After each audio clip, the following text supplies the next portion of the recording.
മഹാഗുരുശരണം. ഇന്ന് 2025 ജൂൺ മാസം 10 ചൊവ്വാഴ്ച. എന്നെ കാണുകയും കേൾക്കുകയും ചെയ്യുന്ന എല്ലാ ഈശ്വര ചൈതന്യങ്ങൾക്കും ശ്രീനിവാസപ്പയുടെ വിനീത നമസ്കാരം. അപ്പോൾ ഇന്നലെ ആദ്യമായിട്ടൊരു ഫാമിലിയെ വീഡിയോ കോൾ ചെയ്തു. അപ്പോൾ അതിലെ ഒരു അംഗം പറഞ്ഞത്, സാറ് പറയുന്നത് ഞങ്ങളെക്കുറിച്ചുള്ള കാര്യങ്ങളാണ് സാറ് പറയുന്നതെന്ന് പറഞ്ഞു. ഞാൻ ചോദിച്ചു എന്തെന്ന്. ആദ്യമായിട്ടാണ്, എനിക്കൊന്നും മെസ്സേജുകൾ അയച്ചിട്ടുണ്ട്, പക്ഷേ ആദ്യമായിട്ടാണത് അവരുമായിട്ട് അത്രയും ഇതായിട്ട് സംസാരിക്കുന്നത്. കേരളത്തിൽ പോലുമല്ല.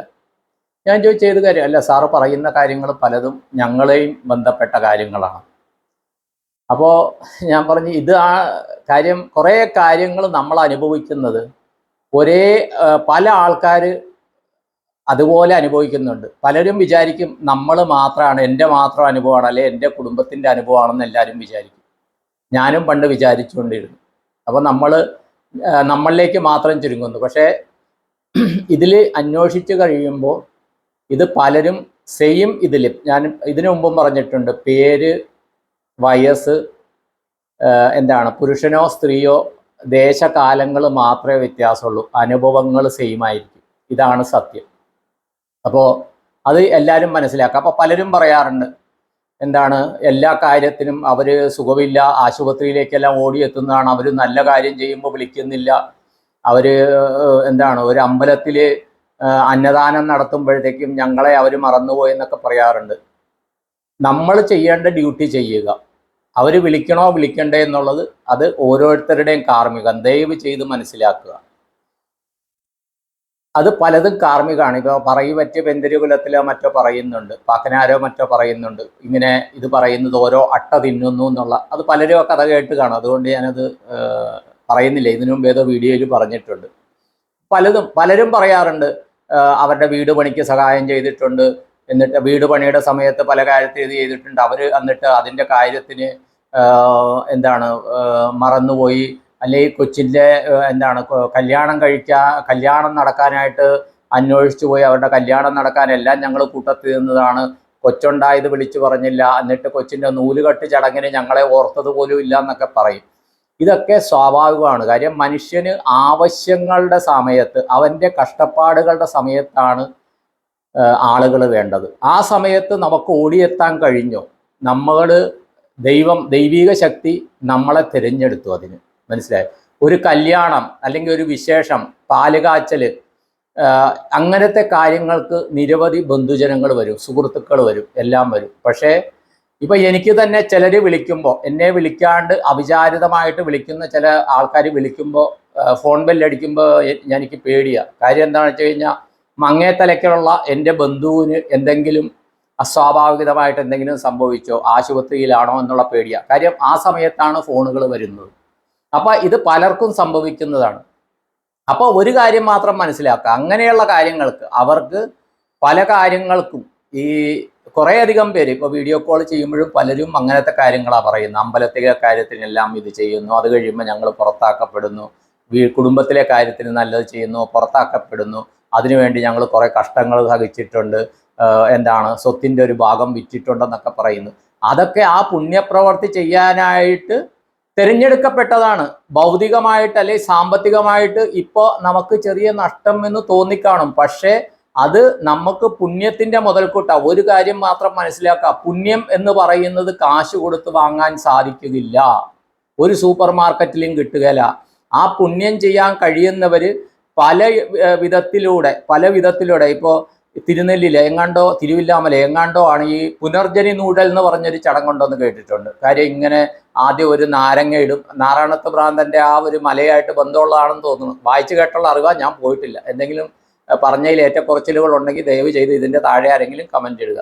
ആ പുനർജനി നൂഴൽ എന്ന് പറഞ്ഞ ആ നൂണ്ട് വരുമ്പോൾ നമ്മൾ കുറേയധികം ആ കാർമ്മികം മാറും എന്നുള്ളതാണ്. അപ്പം അതുപോലെ അനുഭവങ്ങളിലേക്ക് കൊണ്ടുപോകാനായിട്ട്, ആ പുണ്യം സമ്പാദിക്കാനായിട്ട് നമ്മളെ തിരഞ്ഞെടുക്കപ്പെട്ടു. നമ്മളെ എല്ലാവരും ഇല്ലല്ലോ, എല്ലാവർക്കും ഈ സൗഭാഗ്യം ചെയ്യാൻ പറ്റുന്നില്ലല്ലോ എന്ന് പറഞ്ഞ് ഓടി നടന്ന് കല്ല് കുത്താനുണ്ടോ, പിച്ചാത്തിക്ക് മൂർച്ച കൂട്ടാനുണ്ടോ എന്ന് ചോദിച്ചു നടക്കണ പോലെ ഇതൊന്നും ചോദിച്ചു നടക്കേണ്ട കാര്യമില്ല. അങ്ങനെയുള്ള സമയത്ത് നമ്മളിലേക്ക് ആൾക്കാരെത്തും. മനസ്സിലായ? അത് ബന്ധുക്കളാകാം, സുഹൃത്തുക്കളാകാം, ഒരു പരിചയമില്ലാത്ത ആൾക്കാരാകാം. ദയവ് ചെയ്ത് മനസ്സിലാക്കുക, അതിൽ മനസ്താപപ്പെടാണ്ടിരിക്കുക. അതിലൊരു കാര്യം പറയാം. ഇപ്പോൾ എനിക്ക് തന്നെ അനുഭവമുള്ള കാര്യമാണ്. നമ്മളിപ്പോൾ വളരെയധികം സ്നേഹിക്കുകയും ബഹുമാനിക്കുകയും ചെയ്യുന്ന ആൾക്കാർ, മനസ്സിലായി.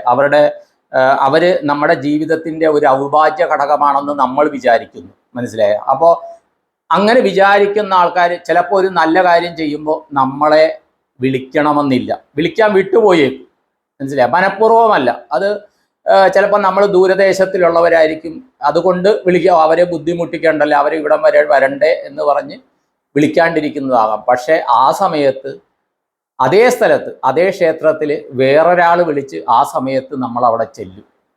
എനിക്ക് അങ്ങനത്തെ അനുഭവങ്ങളുണ്ട്. കാര്യം എന്താണെന്ന് വെച്ച് കഴിഞ്ഞാൽ ആ ഭഗവാൻ നമ്മളെ കൈവിട്ടില്ല. എപ്പോഴും മനസ്സിലാക്കുക, ആ ഭഗവാൻ നമ്മളെ കൈവിട്ടില്ല.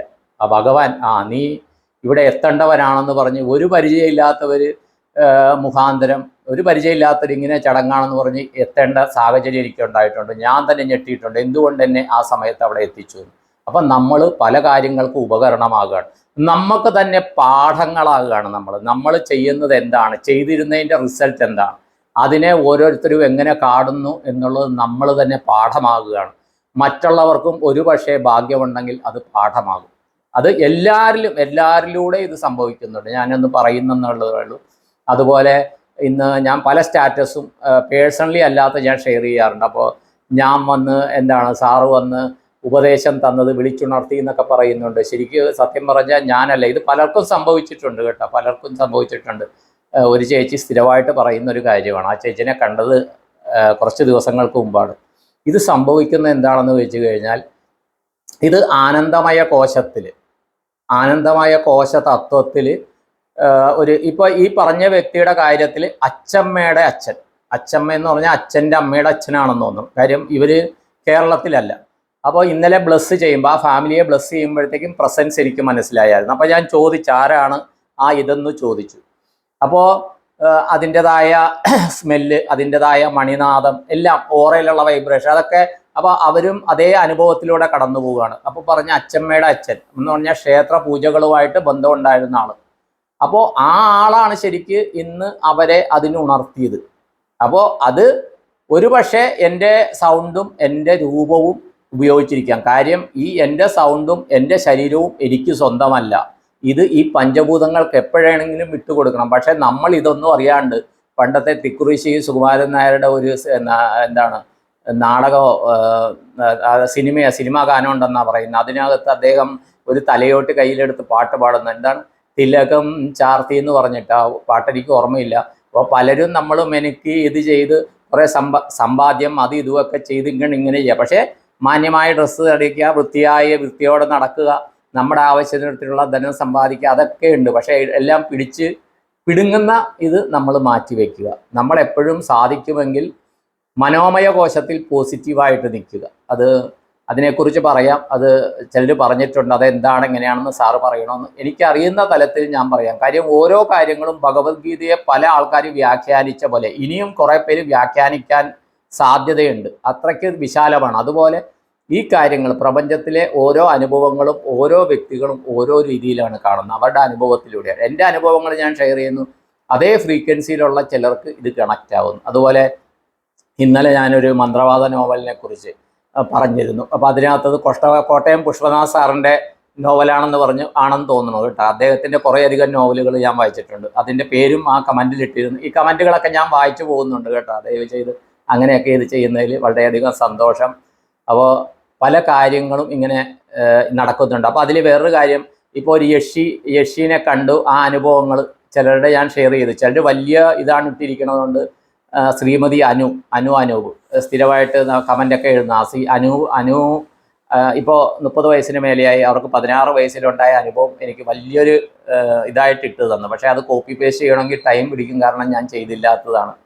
അപ്പോൾ ഇത് പലരും വിചാരിക്കും ഇത് തോന്നലുകളാണ് ഇതാണെന്ന്. പക്ഷേ ഇങ്ങനത്തെ എല്ലാം പ്രതിഭാസങ്ങളുണ്ട്. പക്ഷേ എല്ലാവർക്കും ഇത് സംഭവിക്കുകയില്ല. ചിലർ അങ്ങനെയുള്ള ചില കപ്പാസിറ്റിയോടുകൂടി, പാസ്റ്റ് ലൈഫുമായിട്ട് റിലേറ്റഡ് ആയിട്ടുള്ള കപ്പാസിറ്റിയോടുകൂടി ജന്മം കൊള്ളുന്നവരാണ്. അവർക്ക് ഇതൊക്കെ മനസ്സിലാക്കാനും അങ്ങനെ അവരുടെ ആത്മതലം ഉയർത്തുവാനും, അയ്യോ ഇത് പ്രശ്നമാണല്ലോ എന്ന് ആലോചിച്ചുകൊണ്ടിരിക്കരുത്, ആത്മതലം ഉയർത്തുവാനുമുള്ള സാഹചര്യമുണ്ട്. അപ്പോൾ ഇങ്ങനെയാണ്.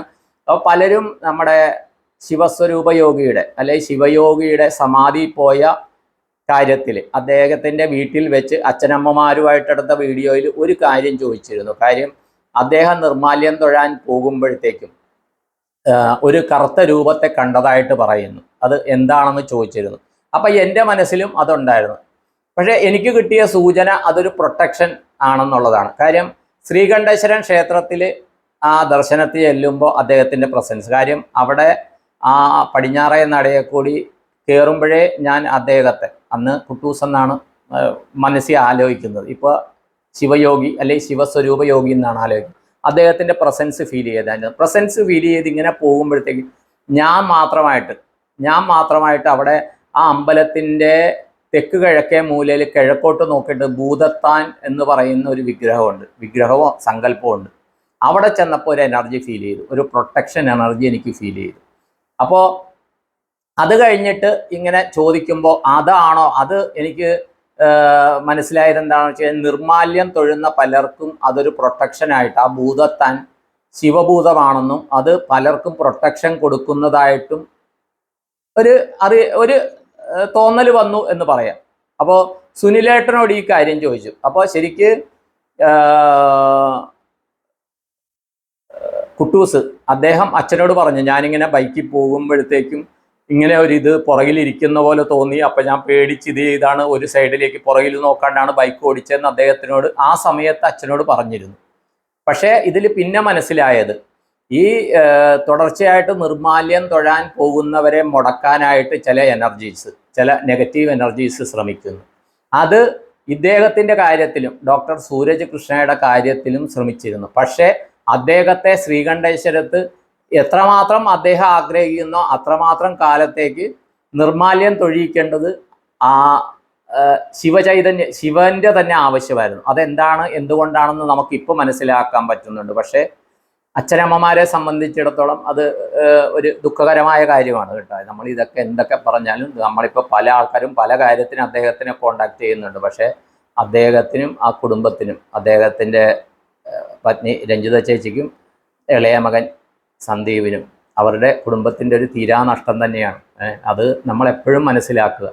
ആ ദുഃഖത്തിനിടയിലുമാണ് ഇത്രയും സർവീസ് അദ്ദേഹം ചെയ്യുന്നത്. പലരും ചോദിക്കുന്ന കാര്യങ്ങൾക്ക് അദ്ദേഹത്തിന് കിട്ടുമ്പോൾ ഇദ്ദേഹം ശിവയോഗി കൊടുക്കുന്ന അറിയിപ്പുകൾ എന്ന് പറഞ്ഞാൽ പലപ്പോഴും നേരിട്ട് വിളിച്ചിട്ടാണ് ഇത് ചെയ്തത്. അപ്പോൾ എന്നെ സംബന്ധിച്ചിടത്തോളം പോലും തന്നെ അദ്ദേഹം തന്നിരുന്നു. അപ്പോൾ ഇതിലെ ഒരു അറിയിപ്പ് എന്താണെന്ന് വെച്ച് കഴിഞ്ഞാൽ, ഈ ഇദ്ദേഹത്തിൻ്റെ ഇത് മുടക്കാണ്ടിരിക്കാനായിട്ട്, ഈ നിർമാല്യം കണ്ടിന്യൂ ആകാനായിട്ട് അദ്ദേഹത്തിന് പ്രൊട്ടക്ഷനായിട്ട് ശിവഭൂതഗണം കൂട്ടത്തിൽ ചെന്നതാണെന്ന് പിന്നെ ഇദ്ദേഹം പറഞ്ഞു. ഈ ആത്മതലത്തിലായപ്പോൾ, ദിവ്യാത്മ ചൈതന്യമായപ്പോൾ അദ്ദേഹം അച്ഛനെ അറിയിച്ചു. അപ്പം ഞാൻ ചോദിച്ചതെന്താണെന്ന് വെച്ചാൽ, ഞാൻ ഈ എറണാകുളത്ത് കിടക്കുന്ന ആൾ എന്തുകൊണ്ട് ഞാൻ തിരഞ്ഞെടുക്കപ്പെട്ടു? അദ്ദേഹത്തിൻ്റെ സമാധി പോകാനും അദ്ദേഹത്തിൻ്റെ വീട്ടിൽ പോയിട്ട് വേറെ രീതിയിൽ വീഡിയോ എടുക്കാൻ ഞാൻ എന്തുകൊണ്ട് തിരഞ്ഞെടുക്കപ്പെട്ടു? കാര്യം ആ വീഡിയോ വന്നതിന് ശേഷം, സമാധിയിലെ വീഡിയോ വന്ന ശേഷം സുനിലേട്ടൻ്റെ അടുത്ത് അവിചാരിതമായിട്ടാണ് ഞാൻ ചോദിക്കുന്നത്, സുനിലേട്ട ഈ വീഡിയോയിൽ, കാര്യം അത് വരുമ്പോൾ തീർച്ചയായിട്ടും ആൾക്കാരുടെ കോള് വരും എന്നറിയാം. ആൾക്കാർ അതിൻ്റെ താഴെ കമൻറ്റ് വരും, ഇതെവിടെയാണ്, ഇദ്ദേഹത്തിൻ്റെ നമ്പർ കിട്ടുമോ എന്ന് കമൻറ്റ് വരും എന്നറിയാവുന്നതുകൊണ്ട് അദ്ദേഹത്തിനോട് ചോദിച്ചു, സുനിലേട്ട ചേട്ടൻ്റെ നമ്പർ ഇതിൽ കൊടുക്കട്ടെ എന്ന് ചോദിച്ചപ്പോൾ അദ്ദേഹം ഒന്ന് ആലോചിച്ചിട്ട് കൊടുത്തോളൂ സാർ എന്ന് പറഞ്ഞു. മനസ്സിലായോ?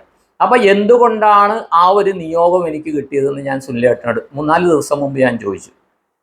മിനിഞ്ഞാന്നാണ്, അതിന് മുമ്പത്തെ ദിവസമാണ് ഞാൻ ചോദിച്ചത്. അപ്പോൾ ഞാൻ ചോദിച്ചിട്ട് 6 മിനിറ്റിനകം, അത് ഞാൻ വോയിസ് ആയിട്ടാണ് ഞാൻ സുനിലേട്ട എന്ന് പറഞ്ഞിട്ട്, സുനിലേട്ട ഞാനിത് ശിവസ്വരൂപ യോഗിയോട് ചോദിക്കുന്ന കാര്യമാണ്, എന്തുകൊണ്ട് ഞാൻ തിരഞ്ഞെടുക്കപ്പെട്ടു, ആ നിയോഗം എനിക്ക് വന്നു, എന്തുകൊണ്ട് ഒരേ സമയത്ത് എനിക്കും സുനിലേട്ടനും അദ്ദേഹം ഒരേ ഇൻഫർമേഷൻ തരുന്നു, പക്ഷേ ഞങ്ങൾ തമ്മിൽ ഷെയർ ചെയ്യേണ്ട ഇൻഫർമേഷനാണ് തരുന്നത്, വേറെ തേർഡ് പാർട്ടിയുടെ ഇൻഫർമേഷൻ ഒന്നും എനിക്ക് തരുന്നതായിട്ട് അറിവില്ല കേട്ടോ. അതും കൂടി ഞാൻ പറയുകയാണ്, ആരും അതും വിചാരിക്കരുത്. പക്ഷേ സുനിലേട്ടനുമായിട്ട് ഷെയർ ചെയ്യാനുള്ള കുറേയധികം ഇൻഫർമേഷൻ മിക്കപ്പോഴും തരാറുണ്ട്. ഇന്ന് കിട്ടിയിട്ടില്ല ഇതുവരെ, ഒരു പക്ഷേ ഈ വീഡിയോ ആയിരിക്കും അതിനുള്ള ഇൻഫർമേഷൻ. അപ്പോൾ അദ്ദേഹം പറഞ്ഞത് എന്താണെന്ന് വെച്ച് കഴിഞ്ഞാൽ, 6 മിനിറ്റ് കഴിഞ്ഞപ്പോഴത്തേക്കും ശിവസ്വരൂപ യോഗിയുടെ പ്രസൻസ് അദ്ദേഹത്തിന് ഫീൽ ചെയ്തു. അപ്പോൾ ഇത്രയും പെട്ടെന്ന് ആരുടെയും കാര്യത്തിൽ മറുപടി കിട്ടിയിട്ടില്ല എന്നാണ്, മറുപടി കൊടുക്കാൻ സാധിച്ചിട്ടില്ല എന്നാണ് സുനിലേട്ടൻ പറയുന്നത്. ഒരു വൈകിട്ടത്തെ സമയമായിരുന്നു, അദ്ദേഹം തിരക്കുള്ള സമയത്താണ്. അപ്പോൾ എൻ്റെ അടുത്ത് സാർ ഒന്ന് വിളിക്കാമോ എന്ന് ചോദിച്ച് മെസ്സേജ് കിട്ടി. ഞാൻ അപ്പം തന്നെ വിളിച്ചപ്പോൾ അദ്ദേഹത്തിലൂടെ ശിവസ്വരൂപ യോഗി സംസാരിക്കുകയാണ്. അതിന് കാര്യം എന്താണെന്ന് വെച്ച് കഴിഞ്ഞാൽ, എൻ്റെ അച്ഛൻ ചെയ്ത പുണ്യമാണ്, എൻ്റെ അച്ഛൻ ചെയ്യുകയും അച്ഛൻ ഇത് ചെയ്ത പുണ്യം, കാര്യം പലരുടെയും കാര്യത്തിൽ അച്ഛൻ ചെയ്ത പുണ്യം കാര്യം അത് ഞാൻ മനസ്സിലാക്കിയപ്പോഴത്തേക്കും, ഞാൻ സുനിലേട്ടനോട് പറഞ്ഞില്ലേ ഇപ്പോൾ പറയുന്നു, കാര്യം ഞങ്ങൾ പള്ളിപ്പുറം എന്ന് പറഞ്ഞൊരു നാട്ടിലാണ് താമസിച്ചത്, ചേർത്തലയ്ക്ക് അടുത്ത്. അപ്പോൾ അച്ഛൻ എപ്പോഴും തിരുപ്പതിയിലെ പ്രസാദം, തിരുപ്പതിയിൽ ഭഗവാനെ ചാർത്തിയ ചന്ദനം, അവിടുത്തെ ആ ഒരു ഭയങ്കര ബുദ്ധിമുട്ടാണ് അത് കിട്ടാൻ. അത് അവിടെ അദ്ദേഹത്തിന് പരിചയം ഉണ്ടായിരുന്നു. അദ്ദേഹത്തിൻ്റെ അമ്മാവൻ്റെ മകളെ അവിടെ ജോലിയുള്ള ഒരാൾ വിവാഹം ചെയ്തിരുന്നു. അപ്പം അന്ന് ഇങ്ങനെ കിട്ടിയിട്ട് അത് വെക്കുമായിരുന്നു. അതുപോലെ ഗംഗാജലം ശേഖരിച്ച് വെക്കുമായിരുന്നു. അപ്പോൾ ആരാകട്ടെ, അവിടെയുള്ള ആരാകട്ടെ ഇങ്ങനെ സുഖമില്ലാണ്ട് കിടക്കുകയാണ് എന്ന് പറഞ്ഞാൽ മൃതപ്രായരായിട്ട് ഒന്നും ചെയ്യാനില്ലാണ്ട് കിടക്കുകയാണെന്ന് പറയുമ്പോൾ അച്ഛൻ ഇതുമായിട്ട്, അല്ലെങ്കിൽ എൻ്റെ ഗുരു ബ്രഹ്മശ്രീ കൃഷ്ണമ്പ്രാന്തിരി തിരുമേനി പറയുമ്പോൾ ഇതുമായിട്ട് പോകും. എന്നിട്ട് അവർക്ക് ഈ ഗംഗാജലവും ഇതും കൊടുക്കും. അപ്പോൾ ഇത് ഞാൻ സുനിലേട്ടനോട് പറയാത്ത കാര്യമാണ്. അപ്പോൾ അങ്ങനെ കുറേ പുണ്യം അച്ഛൻ ചെയ്തിട്ടുണ്ട്. അപ്പോൾ ഇത് ചെയ്തു കഴിയുമ്പോൾ അവരുടെ എന്ത് കാർമ്മിക ബന്ധനത്തിലാണോ അവർ അവിടെ ബന്ധസ്ഥരായിരിക്കുന്നത്, ആ ശരീരത്തിൽ ബന്ധസ്ഥരായിരിക്കും. അതിൽ നിന്ന്, അതാണ് ഈ ഗംഗാജലത്തിൻ്റെ ഒരു പവിത്രത. അതിൽ നിന്ന് അവർ മോചിതരായിട്ട് ആ ശരീരത്തിൽ നിന്ന് ആ ആത്മാവ് സ്വതന്ത്രമാകും. അങ്ങനത്തെ കുറേ അനുഭവങ്ങൾ അറിയാം. അപ്പോൾ ആ ഒരു പുണ്യം അച്ഛനുള്ളത് കൊണ്ട് തന്നെ അച്ഛൻ ചെയ്ത പുണ്യത്തിൻ്റെ ഇതിലായിട്ടാണ് ഈ ശിവസ്വരൂപ യോഗി ഇത്രയും ദൂരെയുള്ള എന്നെ തിരഞ്ഞെടുത്തതെന്ന് പറയുന്നത്. അതിന് അബാക് മീഡിയ നിമിത്തമായി. നോക്കിയ ബാങ്ക് സോൺ ചെയ്യാൻ പോയി ഞാൻ അവിടെ നിന്ന് ശനീശ്വരനിൽ തുടങ്ങി ഏതൊക്കെ വിഷയങ്ങളാണ് അബാക് മീഡിയയിൽ ചർച്ച ചെയ്യണമെന്ന് നോക്കിയാൽ എനിക്ക് തോന്നുന്നത് കുറേയധികം എപ്പിസോഡുകളായി. എത്ര എപ്പിസോഡുകളായെന്ന് എനിക്ക് തന്നെ അറിയില്ല. കുറേയധികം എപ്പിസോഡുകളായി. അതുപോലെ നമ്മൾ നേരിട്ട് വീഡിയോ ചെയ്യുന്ന പലരുടെയും പേഴ്സണൽ സംശയങ്ങൾ അബാക്കിൽ കഴിഞ്ഞ ദിവസം പോയിട്ട് ജ്യോതിഷ സംബന്ധമായിട്ട് എനിക്കറിയുന്ന കാര്യങ്ങൾ പ്രദീപ് സാറുമായിട്ടിരുന്ന് ചർച്ച ചെയ്തിട്ടുണ്ട്. അപ്പോൾ അത് ഓരോന്നോരോന്നായിട്ട് വരികയാണ്. അപ്പോൾ എവിടെയൊക്കെയാണ്, എങ്ങനെയൊക്കെയാണ് ഇത് സെലക്ട് ചെയ്യണമെന്ന് നോക്കി. അപ്പോൾ എപ്പോഴും പറയുന്നുണ്ട്, ഇത് നമ്മൾ മനസ്സിലാക്കുന്നതല്ല, അതിൻ്റെ അപ്പുറത്തേക്കാണ് പിതൃക്കന്മാരുടെ തലം. ഒരു പക്ഷേ എൻ്റെ അച്ഛൻ, അതിൽ രസം എന്താണെന്ന് വെച്ച് കഴിഞ്ഞാൽ, എൻ്റെ അച്ഛൻ തിരുവനന്തപുരത്ത് ജോലി ചെയ്തിട്ടുണ്ട്. തിരുവനന്തപുരം ഉടുപ്പി ഹോട്ടൽ എന്ന് പറഞ്ഞാൽ അച്ഛൻ 10ാം ക്ലാസ് കഴിഞ്ഞപ്പോഴത്തേക്കും തിരുമേനിയുടെ ഉടുപ്പിയിലെ ഒരു പരിചയം വെച്ചിട്ട്, തിരുമേനിയുടെ അനിയനും, അദ്ദേഹത്തിൻ്റെ പേര് കോഴിക്കോടായിരുന്നു അദ്ദേഹത്തിൻ്റെ പേര് ഇപ്പോൾ എൻ്റെ നാക്കിൽ വരുന്നില്ല. ഈ അനിയൻ ജോലി ചെയ്യുന്ന ഹോട്ടലിലേക്ക് അച്ഛൻ പോയിട്ടുണ്ട്. അച്ഛനെ ജോലിക്ക് പറഞ്ഞു വിട്ടിട്ടുണ്ട്. അത് ചാലക്കമ്പോളത്തിലെ മറ്റുമായിരുന്നു ആ ഹോട്ടൽ, ഉടുപ്പി ഹോട്ടൽ. അന്ന് 60കളിലെ കാര്യമാണ് ഞാൻ പറയുന്നത്. അവിടെ പാചകത്തിനും വെയിറ്ററായിട്ട് അച്ഛൻ പോയി. അവിടെ നിന്നാണ് പിന്നെ വേറെ ജോലി കിട്ടുന്നത്. അപ്പോൾ അങ്ങനെ അവിടെ പോയിട്ടുള്ള ആ കണക്ഷൻ, ആ തിരുവനന്തപുരത്തെ കണക്ഷൻ. അപ്പോൾ പിന്നെ ഞാൻ ആലോചിച്ചപ്പോഴാണ് ഇതൊക്കെ കിട്ടുന്നത്, മനസ്സിലായത്. അപ്പോൾ അവിടെ വെച്ചാണ് അച്ഛൻ്റെ വിവാഹം ആകുന്നത്. പിന്നെ ജോലി കിട്ടി കൊച്ചി വന്നതിന് ശേഷം ഞാനും അനിയത്തിയും ജനിക്കുന്നത്. അപ്പോൾ ആ ഒരു 93 മാർച്ചിൽ ഞാൻ ശരീരം വെടിഞ്ഞ അച്ഛൻ, പക്ഷേ ഈ 2024 അല്ലെങ്കിൽ 2025 ഈ ഒരു കാര്യം ചെയ്യാനായിട്ട് ഈ ശിവസ്വരൂപ യോഗിയുടെ ആ ഒരു ആത്മചൈതന്യവുമായിട്ട് കണക്ട് ചെയ്യുകയും അതിന് ഒരു നിയോഗം എനിക്ക് കിട്ടുകയും ചെയ്തു. അപ്പോൾ ഞാൻ പറയുകയാണ്, പലരും ചോദിച്ച ചോദ്യങ്ങൾക്ക് ഞാൻ മറുപടി. ഒന്ന്, ആ കണ്ട കറുത്ത രൂപം എന്തായിരുന്നു? അത് കറുത്ത രൂപം കണ്ടത് ശിവൻ്റെ ഭൂതഗണത്തിൽ ഒന്നായിരുന്നു. എനിക്ക് തോന്നുന്നത് അത് ഭൂതത്താൻ തന്നെ ആയിരുന്നു എന്നാണ് തോന്നുന്നത്. ഇതിന് താഴെ ശ്രീകണ്ഠേശ്വരത്ത് സ്ഥിരമായിട്ട് നിർമാല്യം തൊഴുത ആരെങ്കിലും ഉണ്ടെങ്കിൽ അവർ താഴത്ത് കമൻറ്റ് ചെയ്യുക. അവർക്ക് ഇങ്ങനത്തെ അനുഭവങ്ങൾ വന്നിട്ടുണ്ടോ? അവർ നിർമാല്യത്തിന് പോകുമ്പോൾ ആരെങ്കിലും അനുഗമിക്കുന്നതായിട്ട് തോന്നിയിട്ടുണ്ടോ? അപ്പോൾ കഴിഞ്ഞ ദിവസം അബാക്കിൽ വെച്ചൊരു വ്യക്തിയെ പരിചയപ്പെട്ടു.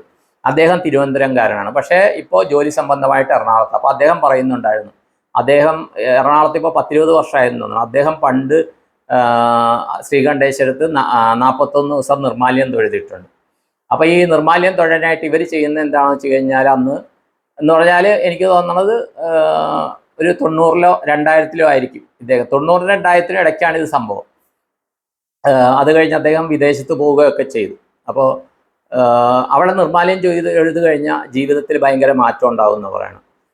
അപ്പോൾ നിർമാല്യം ഇവരെന്ത് ചെയ്യുന്നതെന്ന് വെച്ചാൽ, മുമ്പത്തെ ദിവസം രാത്രിയിൽ അവിടെ ചെല്ലുന്നു. അപ്പോൾ എന്നിട്ട് അത്താഴപൂജ കഴിഞ്ഞ് ഭഗവാൻ പുറത്തിറങ്ങുന്നു. എന്നിട്ട് ഭഗവാനോട് അനുവാദം ചോദിക്കാനെന്ന് പറഞ്ഞാണ് ചെല്ലുന്നത്. എന്നിട്ട് 1 രൂപയ്ക്ക് പേപ്പർ വാങ്ങിക്കുന്നു കിടക്കാനായിട്ട്. അതോടൊപ്പം തന്നെ രാത്രിയിലെ പ്രസാദം, പായസമോ അവിലും മലരോ ഒക്കെ അവിടെ വിതരണം ചെയ്യുന്നത്. അത് കഴിച്ചിട്ട് ഈ പേപ്പർ വിരിച്ചിട്ട് കിടക്കും. അത് തന്നെ തിരുവനന്തപുരത്തുള്ള ചേച്ചി പറഞ്ഞിട്ടുണ്ട്. കാര്യം അവിടുത്തെ ക്ഷേത്രക്കുളത്തിൻ്റെ പടിക്കെട്ടിൽ നിർമാല്യം തൊഴാനായിട്ട് ചേച്ചിയുടെ അച്ഛൻ പേപ്പർ വിരിച്ച് കിടന്നിട്ടുണ്ട്, 41 ദിവസമൊക്കെ കിടന്നിട്ടുണ്ടെന്ന് ചേച്ചി എന്നോട് പറഞ്ഞിരുന്നു. അപ്പോൾ ഇതേ ആള് അതേ അനുഭവം പറഞ്ഞു. അപ്പോൾ ഇദ്ദേഹത്തിന് ഒരു 50 വയസ്സോളം 50-52 വയസ്സേ പ്രായം കാണുകയുള്ളൂ. അപ്പോൾ ഇങ്ങനെ കിടന്നിട്ട് പിറ്റേ ദിവസം രാവിലെ എഴുന്നേറ്റ് കുളിച്ച് 3 മണിക്ക് തന്നെ ആ നിർമ്മാല്യ ദർശനം തൊഴുതിട്ട് പിന്നെ 5 മണിയോടുകൂടി വീട്ടിൽ പോകുന്നു. അങ്ങനത്തെ ഒരു ദിനചര്യ ഉണ്ടായിരുന്നതായിട്ട് അദ്ദേഹം പറയുന്നുണ്ട്. മനസ്സിലായി? അപ്പോൾ അങ്ങനെയുള്ള ചെയ്ത കുറേ ആൾക്കാർ ഈ ശ്രീകണ്ഠേശ്വരത്ത് അത് ചെയ്യാൻ ഭാഗ്യം കിട്ടിയത്, എല്ലാവർക്കും ഒന്നും സാധ്യമല്ല, അത് ചെയ്യാൻ ഭാഗ്യം കിട്ടിയത് ആൾക്കാരാരെങ്കിലും ഉണ്ടെങ്കിൽ ഇതിൻ്റെ താഴത്ത് ഇങ്ങനത്തെ ഒരു രൂപത്തെ ആരെങ്കിലും കണ്ടതായിട്ടോ ഒരു പ്രൊട്ടക്ഷനായിട്ടോ അല്ലെങ്കിൽ ആരോ പിന്തുടരുന്നതായിട്ട് തോന്നിയതായിട്ട് ആർക്കെങ്കിലും അറിയാമെങ്കിൽ ഒന്ന് പറയുക.